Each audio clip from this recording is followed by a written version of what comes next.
1 सितंबर 2025 को एलआईसी मना रही है अपना 69th स्थापना दिवस। इन 68 सालों में एलआईसी ने अपने एनुअल जो बिजनेस रिपोर्ट है उसमें हर साल उसको बढ़ाया ही है, कभी भी डाउनफॉल नहीं देखा।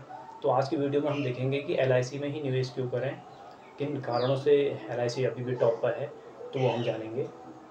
लाइफ इंश्योरेंस प्रोवाइड कराने वाली भारत की सबसे बड़ी कंपनी भारतीय जीवन बीमा निगम, उसके अलावा इसी क्षेत्र पे 27 अन्य कंपनियां भी हैं जो लाइफ इंश्योरेंस प्रोवाइड करा रही हैं। बात करते हैं मार्केट शेयर की।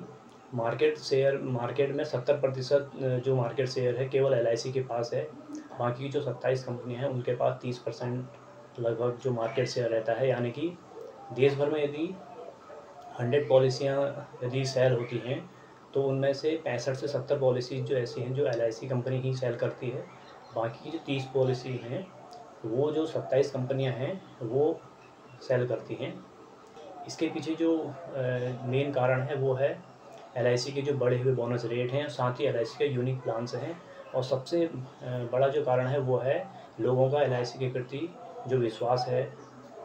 लगातार 68 सालों से 69th ईयर में वो पहुंच गए हैं, तो हमेशा से एक विश्वास लोगों का एलआईसी के ऊपर बना हुआ है। उसका कारण है क्योंकि एलआईसी के ऊपर भारत सरकार की जो 100% की सॉवरेन गारंटी है, इसके लिए हमेशा लोगों का विश्वास उसमें बना रहता है। सॉवरेन गारंटी को हम समझते हैं, मान लीजिए किसी व्यक्ति ने एलआईसी में अपने रिटायरमेंट प्लानिंग के लिए या कोई और जो लॉन्ग टाइम उनके गोल्स हैं उसमें उसके लिए उस पर्पज़ से उन्होंने एलआईसी में निवेश करना शुरू किया, जिसका समय 20 से 25 साल है, क्योंकि लॉन्ग टाइम के लिए यदि वो कर रहे हैं मान के चलिए, तो इन 20 से 25 सालों में उस व्यक्ति को ये पता है कि कभी भी जो फाइनेंशियल क्राइसिस की वजह से यदि एलआईसी में कोई दिक्कत आती है तो वो यदि एलआईसी पैसा लौटाने में सक्षम नहीं रहती, तो उस पोजीशन में जो भारत सरकार है वो वचनबद्ध है कि उस पैसे को, जो ग्राहक का पैसा है, ब्याज सहित वो लौटाए। उसमें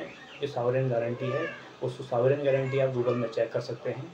उसमें रहता है कि जितना आपका सम एश्योर्ड है प्लस बोनस, उस सबको लौटाने के लिए यदि ऐसी स्थिति भी आती है तब भी भारत सरकार उसको देने के लिए वचनबद्ध है। इन 28 लाइफ इंश्योरेंस कंपनी में से ओनली एलआईसी एक ऐसी कंपनी है जिसे भारत सरकार का बैकअप मिला हुआ है। बात करते हैं प्रेजेंट में कन्वेंशन पॉलिसी के साथ जो मार्केटिंग पॉलिसियाँ हैं वो भी एलआईसी में अवेलेबल है, जैसे कि यूलिप प्लान से हैं, एसआईपी प्लान से हैं, जिसमें आप रिटर्न तो ज़्यादा लेंगे ही, साथ ही जो long time capital gains charges लगते हैं वो भी एलआईसी में नहीं लगने हैं अदर कंपनीज़ के मुकाबले। तो जब भी आप निवेश करें एलआईसी में ही क्यों करें, ये मैंने आपको डिटेल से बताई, क्योंकि आपका पैसा है, आप जहाँ चाहें उसे इन्वेस्ट कर सकते हैं। लेकिन फिगर्स पर बात करना ज़रूरी है, फिगर्स अपना जानना चाहिए, उसके बाद ही आप अपना निवेश कर सकते हैं। तो आई होप आपको वीडियो पसंद आया होगा और लोगों को भी इसे आप शेयर करें, जिससे वो भी एक अच्छी जानकारी पा सकें कि क्या फिगर्स, फैक्ट एंड फिगर्स हैं कि हम इसी में इन्वेस्ट करें, ये ज़रूर जानना चाहिए।